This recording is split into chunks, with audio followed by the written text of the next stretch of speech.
Centre మంత్రులంటే ఎప్పుడూ ఢిల్లీలోనే ఉండుడు కాదు. అప్పుడప్పుడు రాష్ట్రాలకు పోయి మంచి చెడ్డలు అరుచుకోవాలి. అట్లయితేనే ఎక్కడేం జరుగుతుంది, జనం ఏమనుకుంటుర్రు అనే ముచ్చట్లు తెలుస్తాయి. ఇగో ఇట్లనే అనుకుండో ఏమో మరి.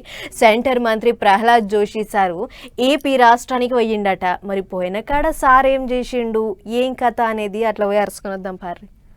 ఒక్కరోజు పర్యటనల భాగంగా విజయవాడకు వచ్చిండు సెంటర్ మంత్రి ప్రహ్లాద్ జోషి సారు. ఇక రాక వచ్చిన మంత్రి సార్కు ఎమ్మెల్యే సుజనా చౌదరి ఇంకా పువ్వు పార్టీ పెబ్బ మాధవ్ సార్లు ఎదుర్కొని స్వాగతం పలికిర్రు. అటెంక అందరూ గూడి వాజ్పేయి పార్క్ కాడికి పోయిర్రు.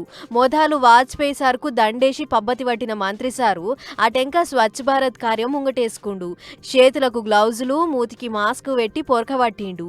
సార్తో పాటు కడ్మ లీడర్లు కూడా అట్లా తలో దిక్కు పొరకలందుకొని ఊడుస్తుంటే కార్యకర్తలు చెత్తంతా బుట్టలల్లో వేసుకొని పోయి పారేసిర్రు.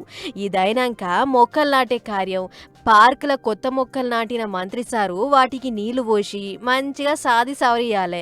రేపటి తరానికి చెట్లు చాలా అవసరం అన్నట్లు చెప్పిండు. ఇక అప్పటికే పొద్దుగాల వాకింగ్ చేస్తానికని జనాలు వస్తుంటారు కదా, వాళ్ళతోని మాట ముచ్చట పెట్టుకుంటా మోడీ సార్ 12 ఏళ్ల పాలన ఎట్లుంది అని జనాలను అడిగి తెలుసుకుండు.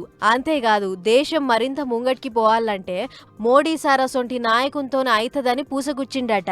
అట్లిట్లా అంతకంటే మొదలు వచ్చుడే దుర్గామాత దర్శనం చేసుకుని పూజలు కూడా చేసిండట. ఏదేమైనా ఒకరోజు పర్యటనకు వచ్చిన మంత్రి సారు ఏపీలో మస్తు బిజీగా గడిపిపోయిండు.